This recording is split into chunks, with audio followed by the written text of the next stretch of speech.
Okay, this is what we got in the mail. It's a Blu-ray. Gonna open it up and see what it is.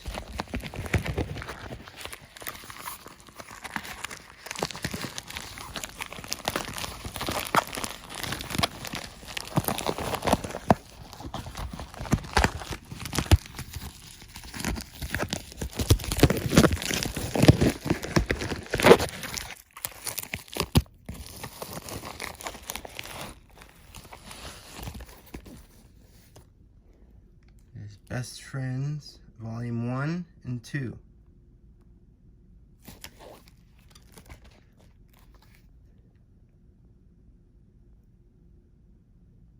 And these guys are the ones who made the Disaster Artist here. This wouldn't be a movie if it wasn't for these guys right here.